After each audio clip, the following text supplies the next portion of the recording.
on the streets in the community, you have your gun. And you can't rely on anyone else. You can't rely on the police. I can breathe.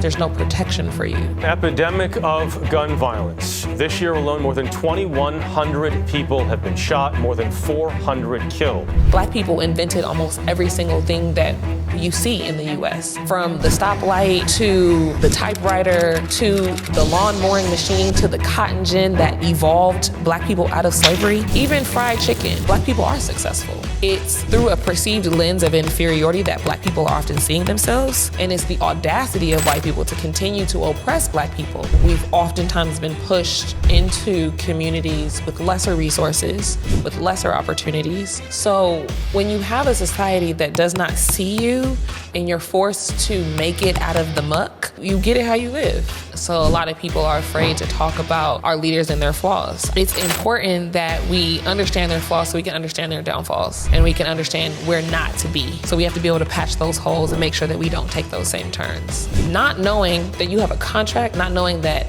tomorrow I might not have a job. Do you know like the mental anguish that that can put on somebody as a single person, let alone a man with a wife and kids?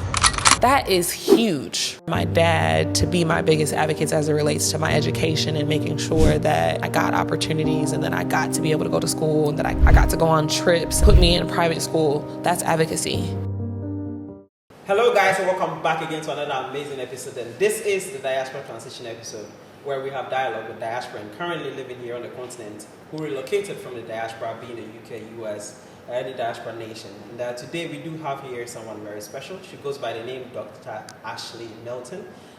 She does so many things, an entrepreneur, a journalist. She recently did a huge project here down in Ghana with BBC Radio, where she had to interview people who relocated to the continent about their life here challenges. And we're going to dive into that a little bit, but who is she? Let's dive into her background, where she came from, why she decided to move to the continent. So without further ado, Dr. Ashley Milton, welcome on the show. Thank you for having me. As I said, you're a woman of many things. I mentioned a few of the things that you do. People are watching for the first time. They might not know who you are. Can you please briefly introduce yourself to the people watching you for the first time? So I was born in Los Angeles, California, to two parents, Hope and Bill, very dear to my heart. They just left Ghana, actually. Oh, wow. I went to university at Florida A&M University in Tallahassee, Florida, the #1 HBCU. And I like to say that I left FAMU understanding that environmental injustices exist and that I wanted to further understand a little bit more about that, the laws and the policies. So I left university, graduated, moved to DC to work in the Obama administration. And in that work, did some things with EPA that was very domestic, the Environmental Protection Agency. Okay. Very domestic, very regulatory. And then did some work at the U.S. Department of State, which is like our Ministry of Foreign Affairs. And did some really cool projects there, but I really found a passion for working on the African continent, particularly in development. I see. So while I was in DC, I got my master's from the American University, got my master's in public administration and policy, and I've been working on the continent for almost 2 decades. 2 decades. Right. That's So about 16 years I've been working in Africa. Wow.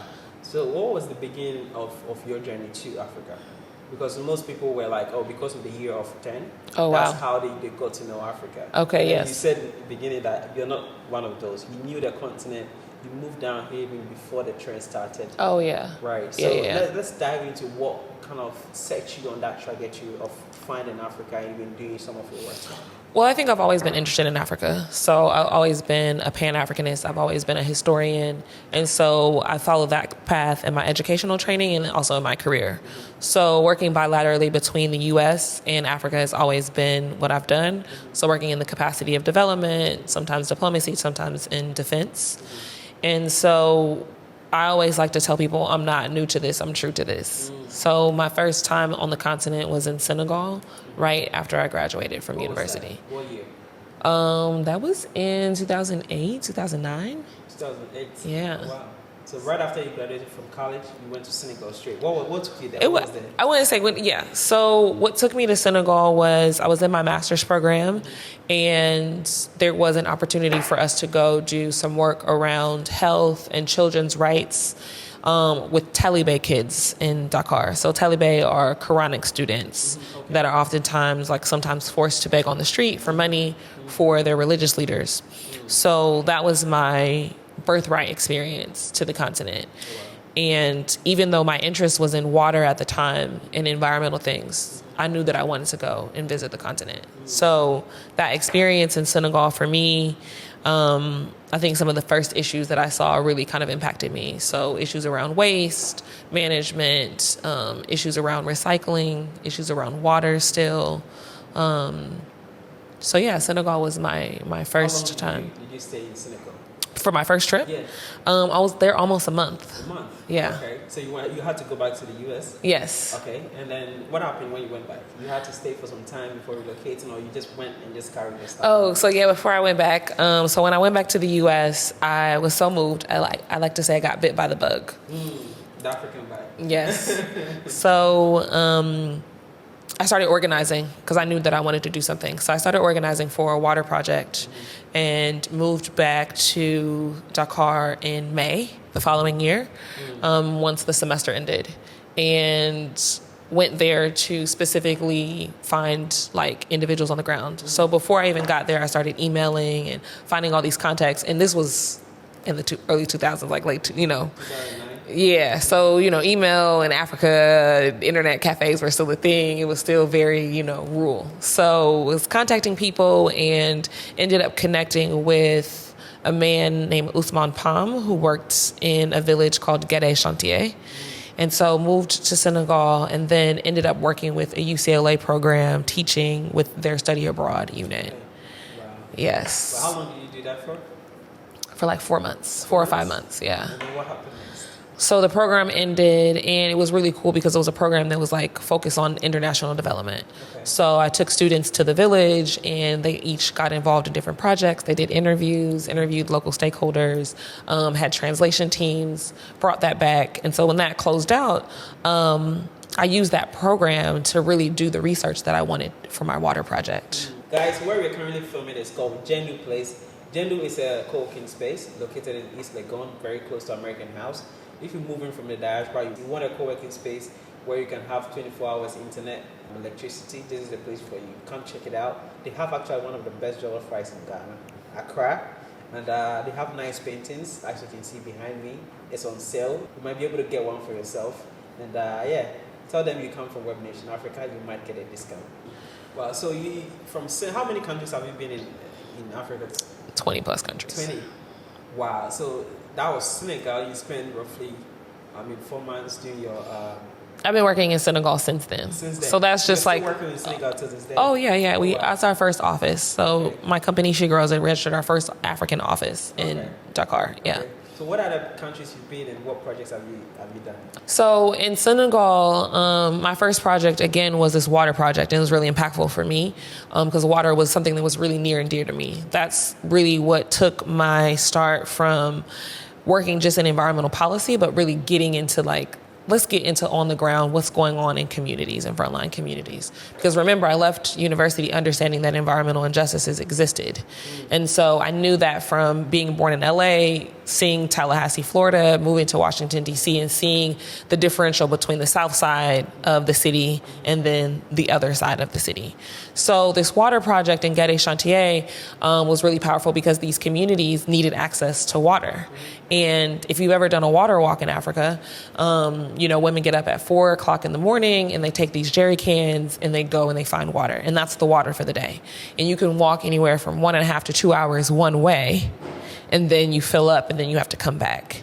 And all of that water is precious. And so that's a really interesting story. Carrying that water, I'm trying to carry it around. They have it on their head. They're like, let us help you. And I'm like, no, I got it. About 30 minutes into the walk, the water was on my head. It's much easier. Center of balance. My interest in water really kind of fueled my continuation of work on the African continent and working specifically in frontline communities. So countries now. So Mauritania, I've done a lot of work there on the border of Senegal and Mauritania because of the work I do with agriculture and farmers. I've done some work in Gambia. Obviously, Senegal and Gambia are right there. I'm here in Ghana. So this Abidjan-Lagos corridor is now a lot of the work that I focus on, specifically on business formalization and the maturing of African economies. I've done work in Democratic Republic of Congo. That's my heart. You speak French? Most of my career has been spent in Francophone Africa. And I like to say I get by. Okay. Right? Because when I'm in Senegal, I'm also speaking Wolof. I chose to learn the local language and not the colonial language. But X amount of Z French countries later, and I mean, you have to, but then the work that I do oftentimes finds me in frontline communities. So if I'm in the interior of the forest and people are speaking Lingala, French is not really useful. People will come up to me and say, I'm a French teacher. They'll be like, oh, bonjour. Or I teach English. Hello, how are you? And that's the extent of it. But for the most, people are transacting in local continental languages. So is it really beneficial for me to learn French? I don't know. You made your mind up not to learn that, but yeah. Well, not to learn it. I'm always learning. I'm always interested in learning and growing, for sure. So Ivory Coast, Ghana, and you seem. I've seen you here in Ghana for a while now. You seem to be based more here in Ghana. Yeah. Am I correct to say that? Yeah, I've been in Ghana for 6 years. This is where I spend most of my time. Okay. So, I mean, what project? I mean, I see what you did with BBC Radio. Mm-hmm. What other projects do you have going on here in Ghana, and what keeps you in Ghana?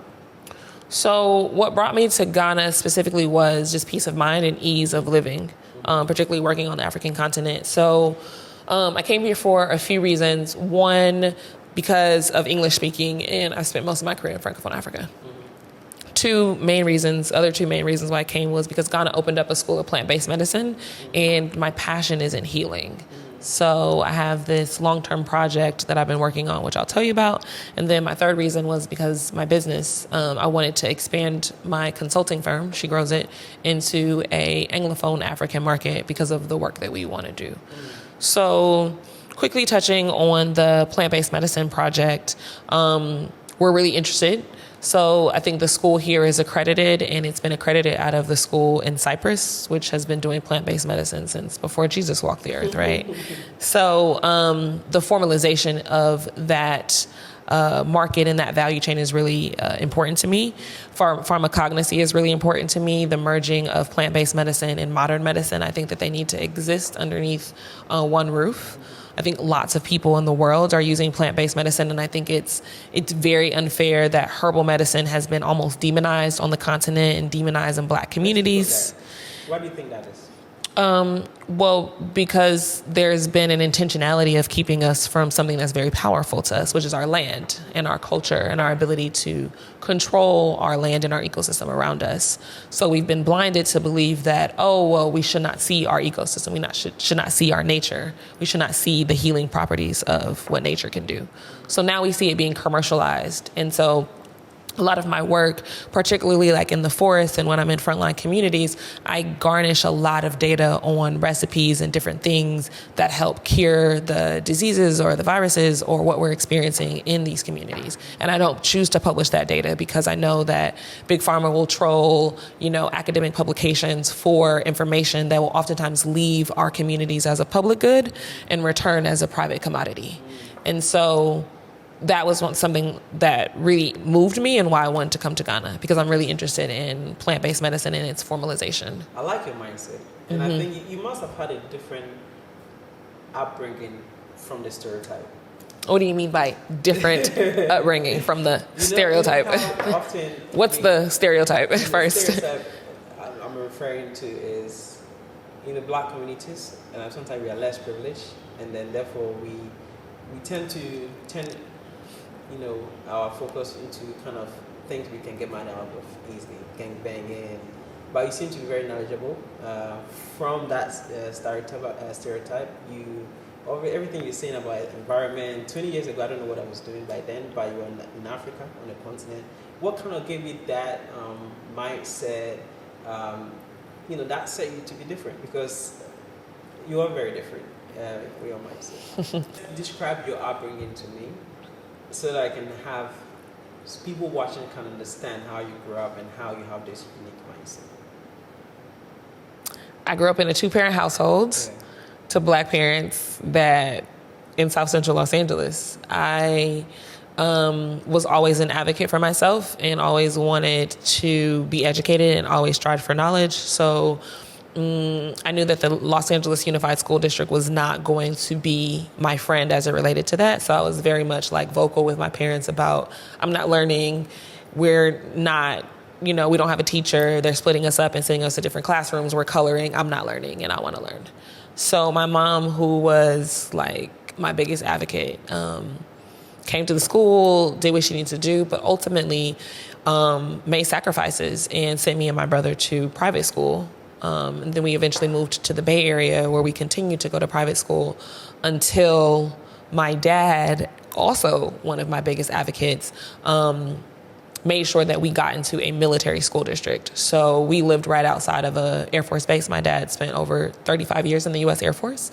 So when we moved to the Bay Area, my mom made sure that we were close to an Air Force base and they had a school district. And so we moved from a private, all white private school in Napa, California to Travis Unified School District, which is in Fairfield, California.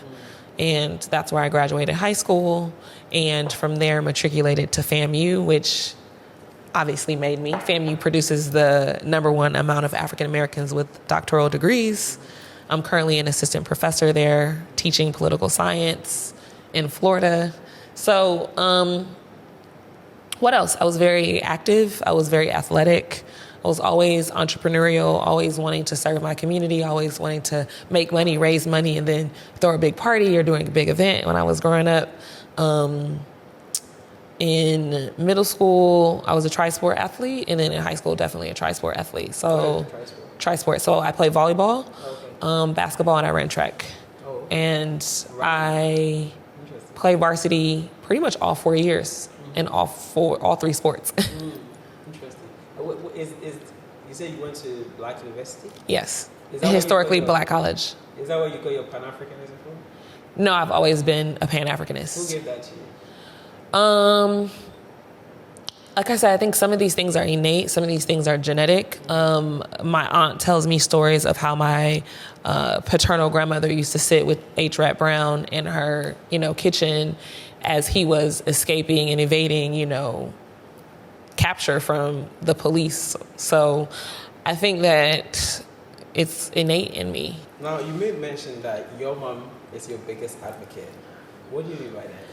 I mean, I think that growing up in South Central as a young Black girl, one, I don't know if LA is friendly to dark-skinned people, but in the community, let me not say that.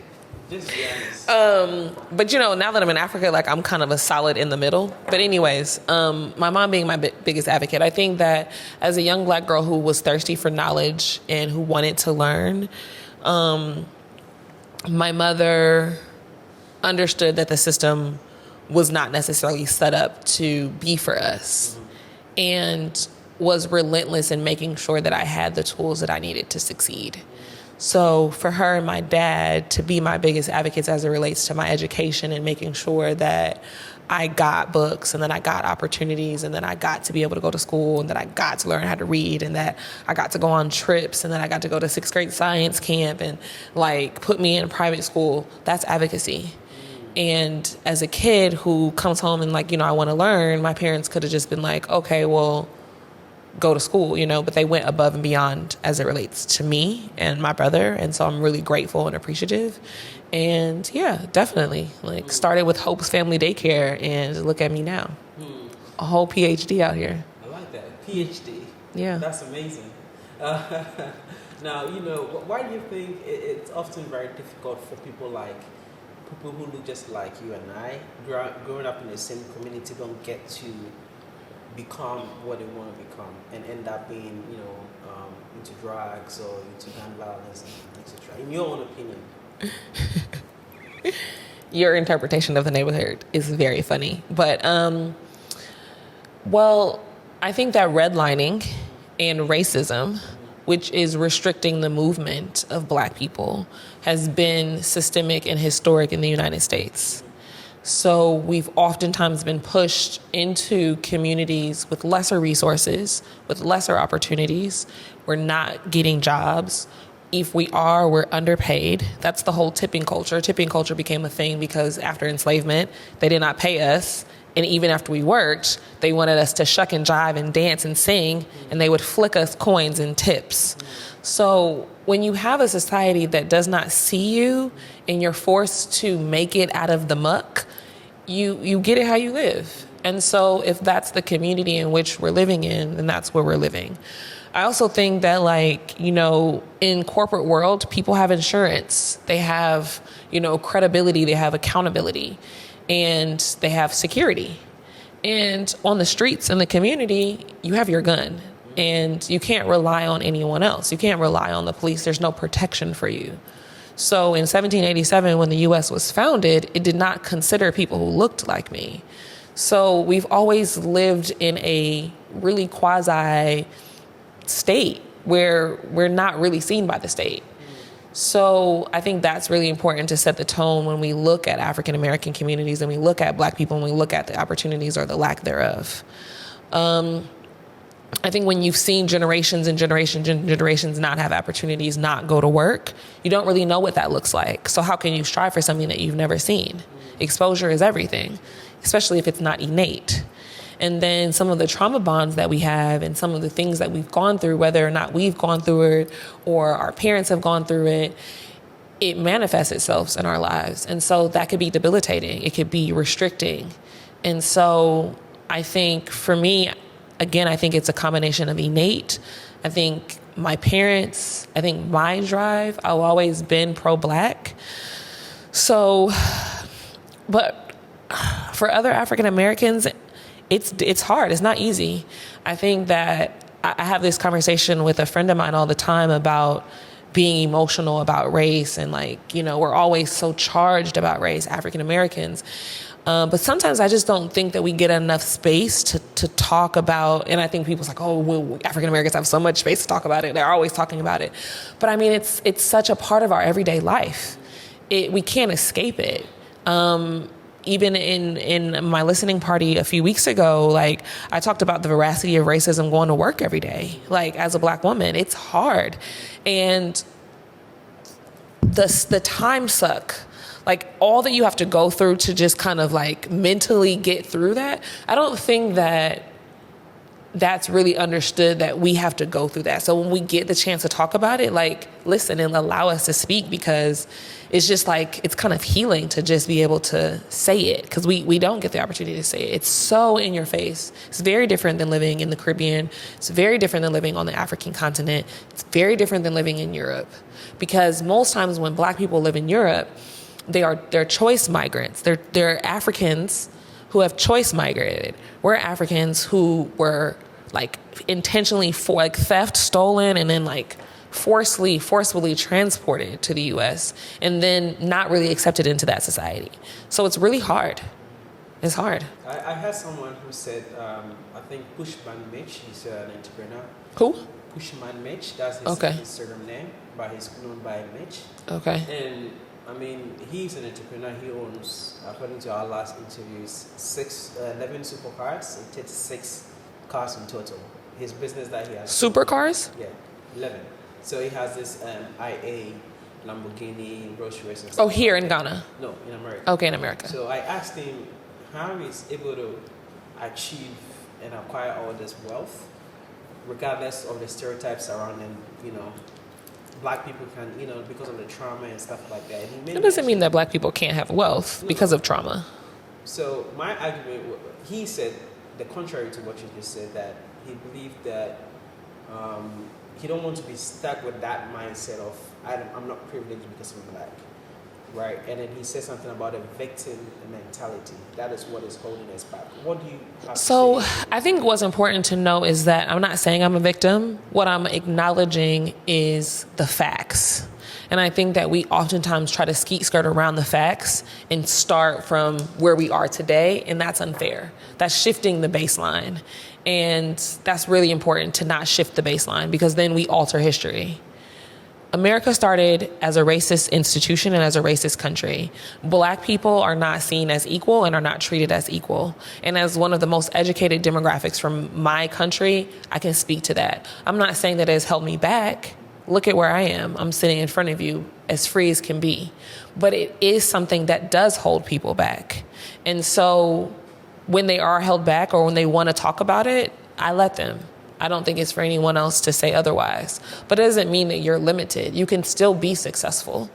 Black people invented almost every single thing that you see in the U.S., from the stoplight to the typewriter to the lawn mowing machine to the cotton gin that evolved Black people out of slavery.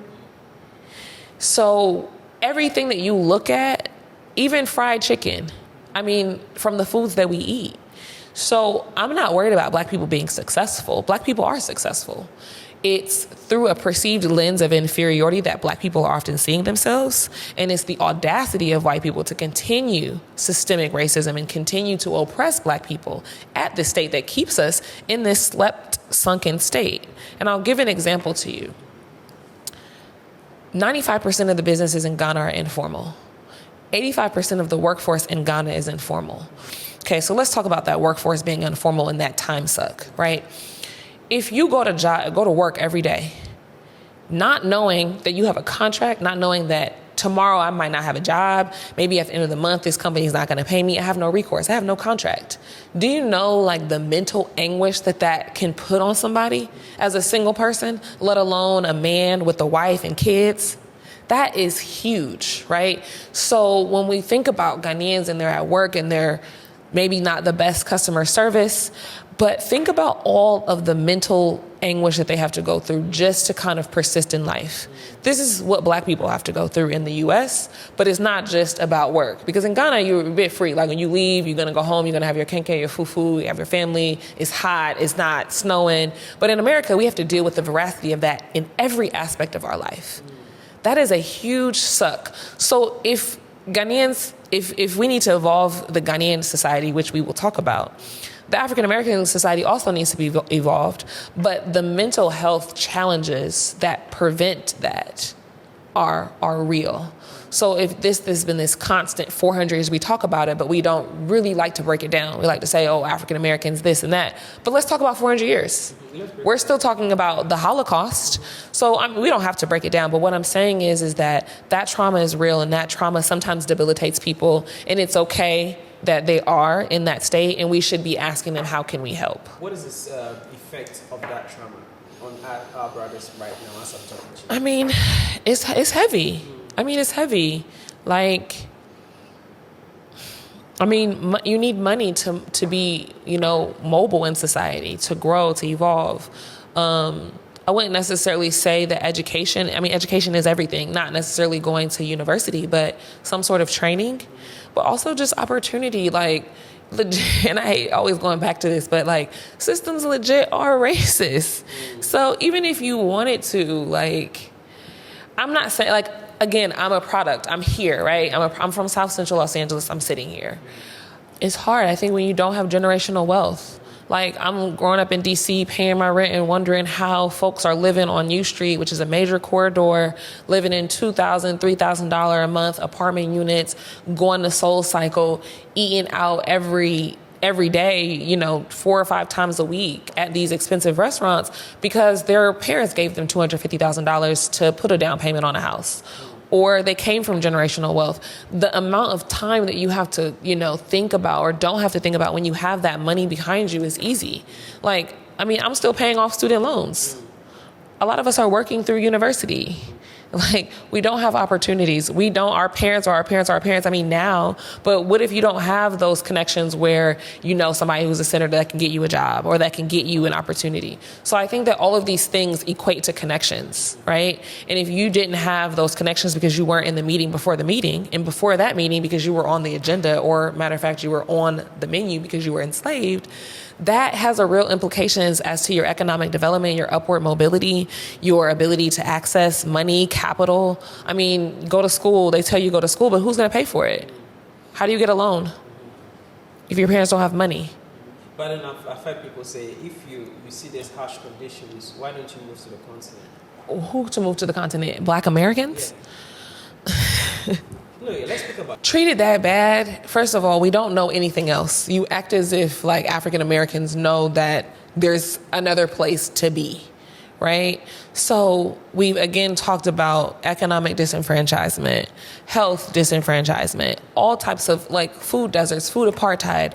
There's so many different issues that are happening, right? So even as those things are disenfranchising Black communities, redlining, keeping Black people in certain areas, if Black people can't necessarily get out of their hood, and I know Diallo talked about the sneakers that we wear, right? If Black people can't get out of their neighborhood for the foresight to think, oh, the same amount of money I'm spending on sneakers, I could put on a plane ticket, right? But I still have to get a passport. How many Ghanaians have passports? Right? So how many Americans have passports as it relates to then how many Black Americans have passports? So, or don't have passports. So I think, again, cost. A passport's about $150, $60, I don't know, $170 now. I think the wait is about 9 to 10 months to get a passport because of COVID and backlog. So that's $150 if you don't have money. Then you also have to have money for shots because you have to have travel shots. That's separate than your primary care. And if you don't have a job, then how do you have insurance? So if you don't even have primary health insurance, then you have to go see your travel doctor. Travel doctors, $100 and something just for the consultation fee, plus about $800 and something in shots to get to Africa. And then when we come, we still have to get a plane ticket. Right, that's another, depending on where you're coming from, $1,500, $2,000. Hotels, you still have to get a hotel. So, I mean, spending money, eat. So, I mean, you're up there. That option is not cheap either. It's not cheap. So, I mean, I think like moving, and when you say move to Africa, it's moving to a different country. Black people have moved to Mexico. They moved to Dubai, Colombia. Black people are moving. It's not that they're only saying, oh, America's it. But I think sometimes, some people are not willing to trade the devil that they know for the devil that they don't. People are moving. Maybe they're just not moving to Africa because maybe Africa's not marketing itself correctly. 3, maybe because Africa, when it was marketed, we saw it as something negative and something poor and impoverished. 3, we've been taught to hate. I think across the board for Black people, whether you're on the continent, in Europe, in the UK, like who taught you to hate? So there's aspects that we hate ourselves. Yes, perceived lenses of inferiority. These are the things that prevent us from coming to the continent. Where do you think that came from? Well, I'm coming to that because you say, why don't people just move to Africa? This is moving continents. It's not just moving into a different country. It's moving to a different country and a whole new continent. That's huge. Not a lot of people are doing that. So to expect some of the most disenfranchised people in the world to just get up and do that is a lot.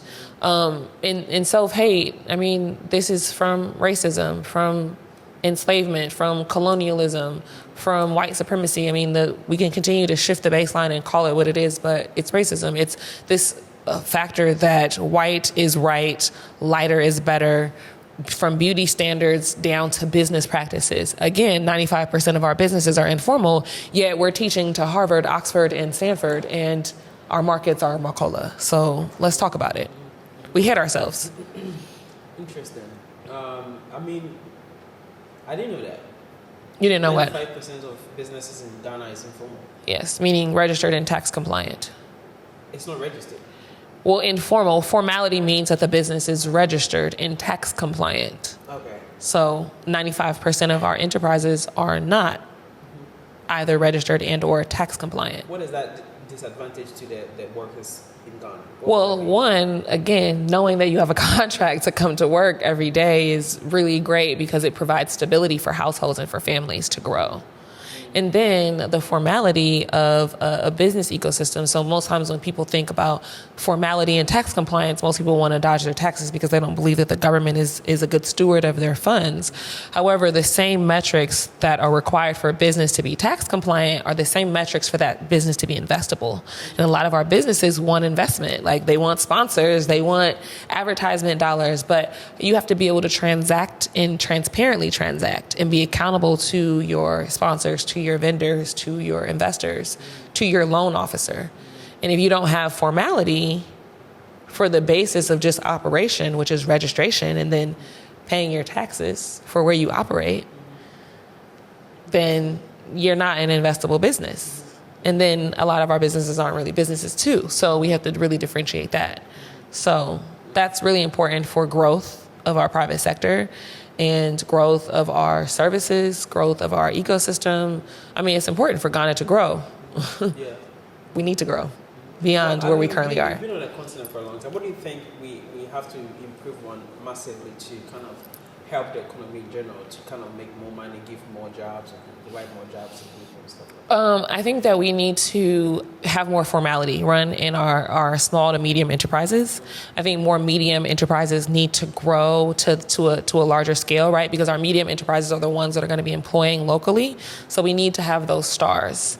And so in order to get there, we need more micro and small enterprises to grow. In order for that to happen, we need formality. Because you can't get big anymore without credibility, without formality. We're looking at enterprises, look at COVID, look at all the companies operating in COVID. I think a lot of the enterprises that we see in the world are not operating equitably. They're not operating with ESG standards or DEI standards, which are environmental and social governance standards, or diversity, equity, and inclusiveness. So what does that mean? It means they're operating in our lands, but they're not considering our environment. It means they're employing our people, but they're not considering our social structures and our culture. Whose responsibility is that? Well, I think that a lot of the responsibility falls on us. Possession is 9/10 of the law, right?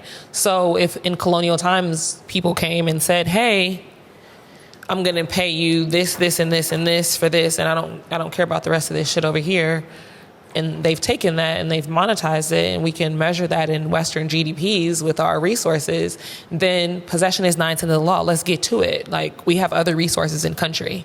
And I think one of the biggest resources that African countries overlook, especially in this Abidjan-Lagos corridor, is our human resource capital.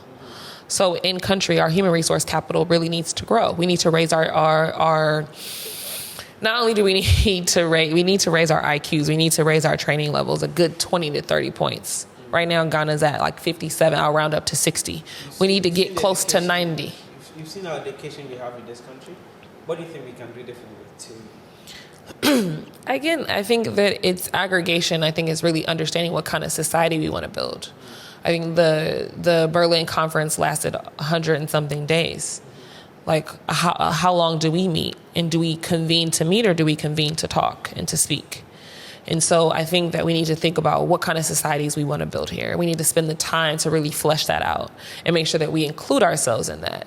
And then I think when we think about education of our human resource capital, it's not just looking to universities. It's also looking to extension training. It's looking at professional development. It's looking at continuing education. And it's also looking at vocational and creating pathways for existing business owners to transact through those various educational channels to make themselves literate in both the civics, the economics, and the technology needed to operate a formal enterprise in our countries. Do you think corruption is still a concept? I think that when we shift baselines, we oftentimes find ourselves muddied in conversation that makes no sense. So the shifted baseline is that a lot of the laws and the policies on the books in Ghana were adopted based off of colonial laws and policies, which were based off of England. And I know no place that adopts the same laws and policies as its oppressor, unless that's clientelism, invested interest, and corruption. So again, at the premise of a lot of our foundational makings, we need to address that. So for us to even talk about corruption without addressing the baseline is kind of just muddying the waters. And I think we really need to focus on the issues at hand. And I think that the issue at hand is that in Ghana, I don't think that we've really brought everyone into the new Ghana. I think that there's a lot of people that don't really understand. I think the majority don't really understand the civics of the country, the politics, in order to really be participants and active constituents in what we have in our voting process, right? So, and I think that greater understanding of civics and economics makes for a better and more robust private sector as well, because you need private sector in tandem with the public sector to have a strong country. And we need technology to do that. And I think we've surpassed a lot of revolutions, and we're just kind of jumping into where do we now, AI and things like that, right? When we haven't gone through the Industrial Revolution. We haven't gone through automation. We haven't gone through manufacturing. We haven't gone through a lot of data, right? Internet. The internet that we're using, social media, Snapchat, Instagram, that's not it. Those are not the tools. How are you using that? I mean, like, kids these days in California, they don't go to university. They don't even care. My master's school is in $1 million deficit right now because of a lack of enrollment, right? So kids are learning how to make money online and are millionaires. So we got Snapchat. What are we doing with it, right? Or do we need more tools, right? My mom always told me you can use the calculator once you know how to do the work. Do we know how to do the work, or are we just using the calculator? What role does Pan-Africanism, movement play in your decision, to Africa in general? Well, I think Pan-Africanism has a huge influence on my desire to want to be on the continent and my wanting to have a connection to the continent and to the people of the continent, for sure. I stand on the shoulders of those who come before me. So from, Lumumba, Nkrumah, Frantz Fanon, Maya Angelou, Assata Shakur, Nikki Giovanni, even poets, laureates, writers, academicians, activists, Malcolm, Muhammad Ali, where 50 years, Rumble of the Jungle was 50 years ago, right? This year. So there are so many amazing leaders. I mean, we can't even call them out. Yeah, Asante was, Angela Davis. So I'm just following what Black leaders have done before me. I think what makes me unique and different is that I study our leaders like very intensely, their flaws and all, right? So a lot of people are afraid to talk about our leaders and their flaws. I talk about MLK and how he had many flaws, right? What is one of these flaws? And I say that to say it's important that we understand their flaws so we can understand their downfalls and we can understand where not to be. So we have to be able to patch those holes and make sure that we don't take those same turns. But I'm not here to, I think that, I think one of the biggest things is that, he plagiarized his dissertation. He followed Gandhi, and Gandhi was a raging racist. So I think we have to really look at things critically and not just look at the book and judge it by its cover, but we really get into the nooks and the crannies and really look at how people live their lives and think. Diallo said there's not going to be that one Black leader. There isn't, because we are all leaders in our own rights. We're all leading different tribes. But I think it's really important that we hold each other accountable. And my business partner said, driving around Ghana, I'm so tired of seeing all these flyers and billboards with men, whether it's religious, political, it's all men. And I think that a lot of times our flaws are with our men, because the men are the leaders of our societies, right? These are our kings. And I think a lot of times they get distracted playing in white lands, playing white games and with white toys, that they don't really see the reality on the ground in our spaces and what we need to really be working on to accomplish. And I think that we need to get more serious. I think we need to really look at history and really think how are we evolving? And I think we really need to understand and be serious about this decade of Beyond the Return, this decade of African Renaissance, because if 400 years were taken from us, that's 7 to 10 generations of disconnect. Whether you're on this side of the world on the continent or you're on the other side like me, that's 400 years, 7 to 10 generations. So thinking 7 to 10 generations in mind, what are we doing? What are we building?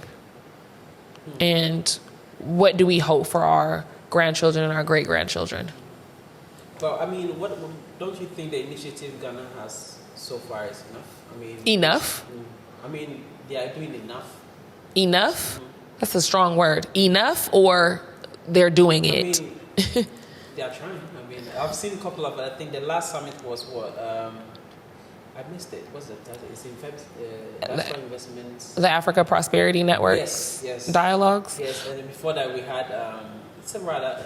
Yeah, there's always things. One, I think that Ghana is doing an amazing job, right? I don't think that there's been a country that has really invited back diasporans.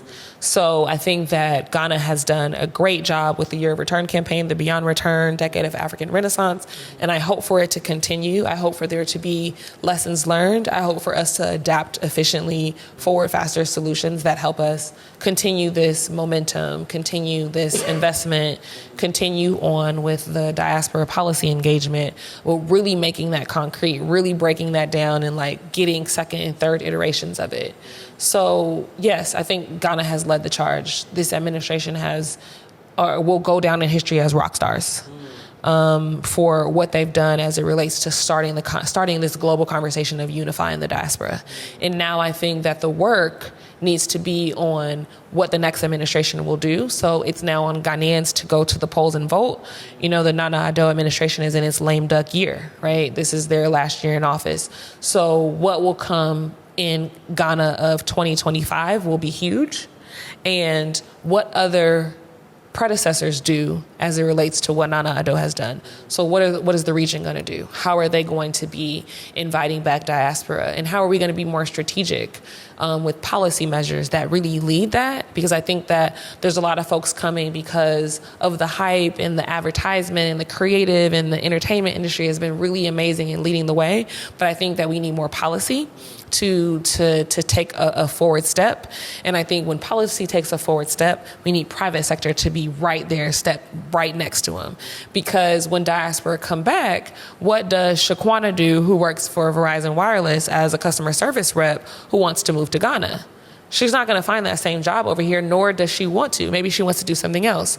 So we need our private sector to really be mature and formalized so that diaspora can come back and rest, relax, restore, but also get to work. So I think that's really important. And so shout out to Ghana, shout out to Year of Return, shout out to Beyond the Return and all that they've done. And I just think that we need to be inviting more people back to get to work. So we have this database called the Get to Work database that essentially aggregates diaspora with different subject matter expertise and skill sets. And we also have our new Green Book, which is our database of businesses across industry and sector, across all 54 countries on the continent that say, hey, these are the kind of skills that we need to grow. This is the HR capital that we need. And some of the HR capital might be right here on the continent. And some of it, because of education, we might have to then, again, rely on diaspora coming back. But at least they're doing so in meaningful ways in an organized, like accountable and accredited connection. Now, what you did with BBC Radio, why was that very necessary, trying to interview multiple African Americans who moved to the continent and living here to get at that data? Why was it necessary for you? Well, I think that for the BBC, what they wanted to kind of highlight was, wow, Ghana has done this Year of Return. What does that mean? Like, what has happened? Like, have people come? What's the real story? And I think that for me, there's been all types of stories that have been put out since 2019 of Black folks that have come back. And I've read them, I've watched, and I've listened. And it was really unique that they found me based on an academic publication I did on environmental literacy, looking at constituents in Washington, D.C., and was like, you know, what's your take? You've moved to Ghana, you've had this PhD, you've done all this amazing work in Africa. Like, why are you here? Do you know other African Americans? Let's do a story on this. And I think it's important that we highlight that. And I think what's really important that we know is that The Return, my BBC documentary and profile, highlighted African Americans that had moved back mostly since the Year of Return. And these are mostly like to call freshmen and sophomores. They're in their first year, their second year, and it's great. They're here. What it didn't touch on is African Americans that have been here for a much longer time that are in grad school, right? They've graduated from university. They've been here 8 years, 10 years, 30 years. So it highlighted African Americans that had made the call to or heard the call and came back. And I think those stories are important. And I think we highlighted a diverse perspective of women with kids, men. And then we also hit the streets and got some local Ghanaian perspective of what their perceptions are about African Americans or just diaspora in general returning since the Year of Return. From the interview that you did with, African Americans and diaspora in general, what kind of challenges stand out to you? To the African Americans that have come since the 2019. I think that the challenges that stand out to me is that African Americans are not necessarily settled as well here as we could be and as we would like to be. So I think it's very hard because we're not coming into, jobs here easily. So some of us are either teleworking or trying to figure out opportunities. So I think that's a lot of the struggles that I see is that there's this immediate infatuation with wanting to get on social media, tell your story, which I think is very powerful, but then start to use that to recruit others to come and to say, come. And I think that could be very dangerous and very predatory. Because I think that, one, if we're coming over here with a colonial mentality, but we're Black, it doesn't change just because we're Black. It's still predatory, it's still wrong, and it's still very extractive and not really providing and giving to the local economy. Those who come learn how things are done here and sell that information to the broader community. I think that the thing is like coming to Africa to have a connection to Africa is really important. So when you come and you get here and you restore from all of what you've gone through in the U.S., that takes some time. So I think that jumping into things immediately it could be a bit off, because it does not allow for you to know the culture. I think it's very different. These are very different ecosystems. I do this and I say this. In my academic profession, I call out things, right, to different scholars. I remember a white scholar published something in the early 1900s about the Congo forest, saying that the people were illiterate about their environment. Yet he was coming from a temperate forest into a tropical forest. By sheer principles of ecology, these are two separate forests. And if you've never been to the tropics, into this tropical forest, you would not understand this ecosystem based on your understanding of your own ecosystem. So with that being said, just because you are an amazing person in business or whatever you do in the West, that does not mean that directly translates to here. And it's very important that we know that all the success in the West does not translate to this ecosystem. Again, 95% of the businesses are informal. And I think it's predatory to come and to not really get entrenched. Have a host family, work for a Ghanaian company, work on the continent first before you want to establish something. Really try to understand the culture, understand the language, understand the customs, understand the laws, understand residency, understand citizenship. These things take time, and I think that we assume that, oh, I've come here, I've had a great time, and I just can go back and I want to sell this. I want you to come and I want you to have this experience. But at the end of the day, do you really understand it? Or are you on a surface level? Do you have Ghanaian family? Like, do you have really Ghanaian friends? Have you been entrenched into this community? You know, my first time in Senegal, I lived with a host family. I started learning Wolof. You know, I took bucket showers. How do you find a host family? I love it. I love Africa, and I'm interested in Africa. I mean, you say you were living with a host family. I have a family in Senegal. Like, how did you find them? a woman said to me, you're working in an environment, you really like water. I think you should meet this man, Colonel Issa Silla. He used to be the first director of national parks in Senegal. I think you guys would really hit it off. And I met him, and obviously my work was in environmental science. He had, at the time, 3 wives, 2 who lived in the house, 12 kids. Now it's me, so it's 13, obviously. 6 kids with his first wife, 6 kids with his second wife, and I got really close with that family, and that's my family. Like, you can't tell me that that's not my family, and you can't tell them that I don't belong to them. So, I mean, even in different countries in Congo, living in the local environment, understanding the local context, I'm not saying that has to be your entire life, but I think that it's important to understand and to have perspective and to really come in and contribute. There's a lot of people that want stuff done. Like, I'm on this committee where we're putting forward different petitions and things like that. But I feel like some of the same issues that diaspora are putting forward, whether that be safety concerns, right, gender-based violence, whether that be transportation or issues with housing, these are not only issues that diaspora are facing. These are issues that every single Ghanaian is facing. And so for me, I'm always like, make Ghana better for Ghana, not better for diaspora. So I think we come here with high expectations and we ask for a lot, but we're not willing to give anything. And I think that when we come here, we have subject matter expertise. We are privileged, right? We've been in the West. We have access to resources. And so we should come and we should give of ourselves. And I'm not saying that Africa doesn't owe us anything in return, but we should be offering what we can give. Because at the end of the day... Do you think we are not offering enough as diasporans? I think that as it relates to the specific question that we were talking about, right, as it related to when we come over. And I think that there's a lot of wanting to host trips, bring people back because it's an easy thing to make money. It can be predatory if not done in the right way, and I think we should be careful of it. And I think that African Americans need to be settled here, not all being tour providers and trip operators and come have a turn up. Just build and then sell it like times 2 the price because it's an American standard. Well, my father, when he shopped for property here, he said, oh, you guys are charging me USD, but it's not USD quality.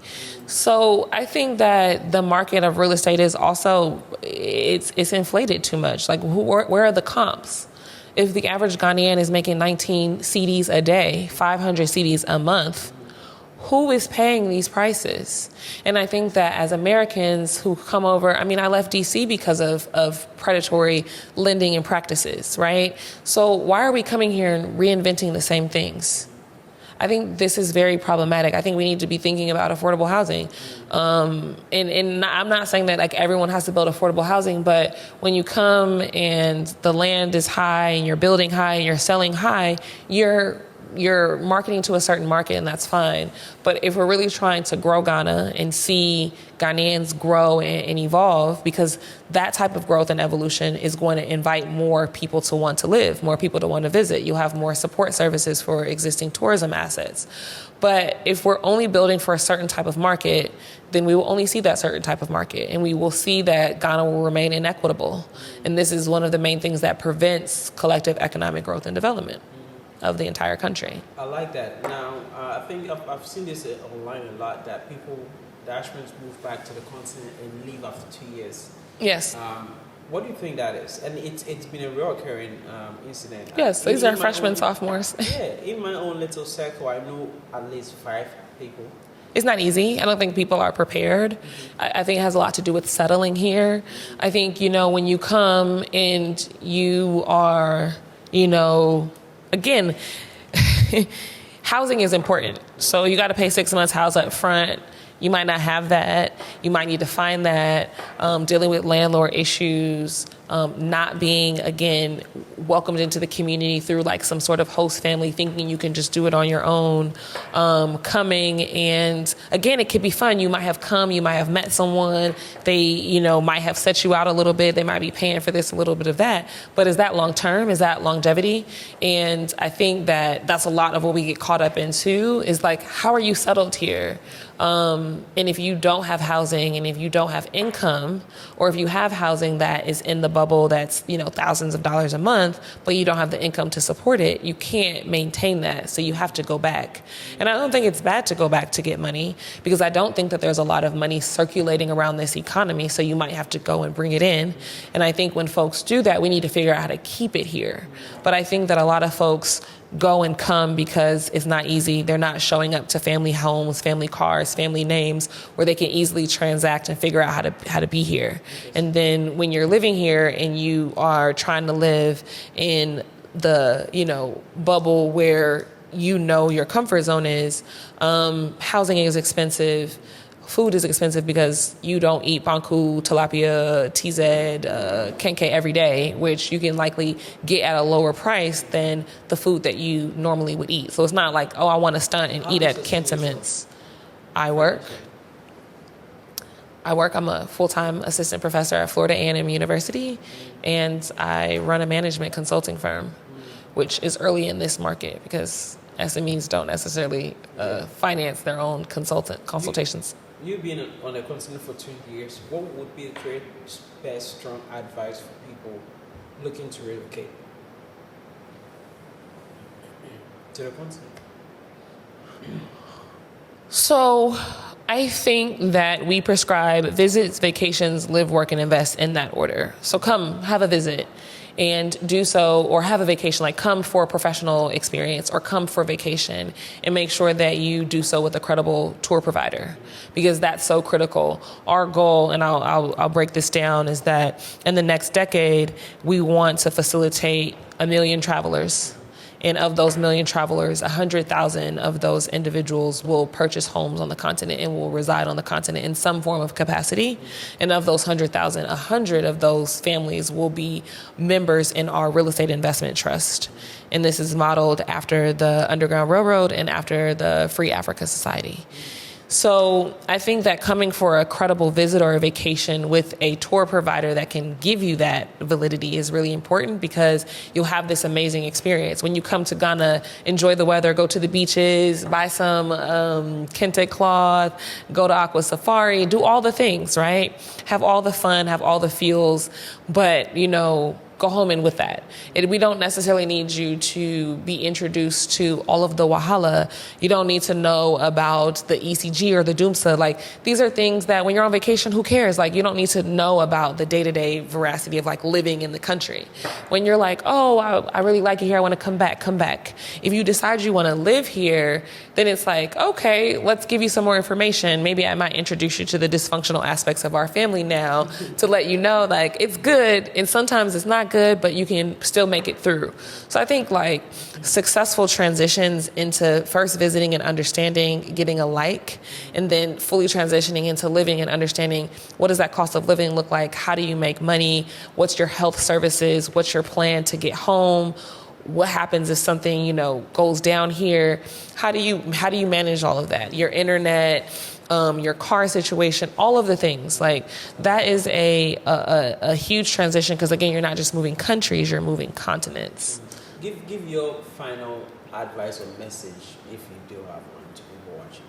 To people watching, Africa is sweet, it's beautiful. There's 54 different countries. Find your judge, come have a nice visit or a vacation. There's a lot of professional conferences. There's a lot of professional opportunities in Africa. So I definitely think if you've never explored working on the continent, definitely look into that. If you've never explored vacationing on the continent, you can go any like skiing, snowboarding, mountain biking, jet skiing, scuba diving, you name it, you can have it right here on Africa. And if you are thinking about living here, we offer liberation and legacy planning services to Black people and families who are looking to figure out that transition across continents, whether that be I want to come in a month, or I'm looking to have a 10-year strategy of how I transition my entire family over there. So we offer that. We have over 30 years of experience working and living and investing on the African continent, myself and my business partners with She Grows It Consulting. So definitely check us out for that. And you don't just have to be a diaspora. The liberation and the legacy side is really focused on Africans that are on the continent. A lot of people say that businesses in Africa die when the business owner dies. So we're really focused on legacy. Wealth management is growing because wealth on the continent is growing. So our liberation is really geared towards Africans in the diaspora, particularly African Americans that want to have a connection to the continent. But our focus as a management consulting firm is to really grow businesses here, get them access to capital. It's $500 billion out there for businesses, and we just want 1%. So the legacy of growing businesses and building businesses on the continent is really where we are. So we are definitely wanting more of those clients. And then investment. Our goal is to bring this $500 billion plus to businesses on the continent. And in order to do that, we need more formal enterprises. So that's why we're pushing for formality so much, because the same is so much money. And I just want it to come to my community. 1% is not a lot. I just want 1% of that. And it's not even 500 billion, it's really higher based on the data. So once again, if you're first time here, please don't forget to like the video, comment down below, let's get the engagement going, and subscribe. And once again, thank you so much for watching. It's been a wonderful one. Let's say bye-bye to them. All right? Peace out.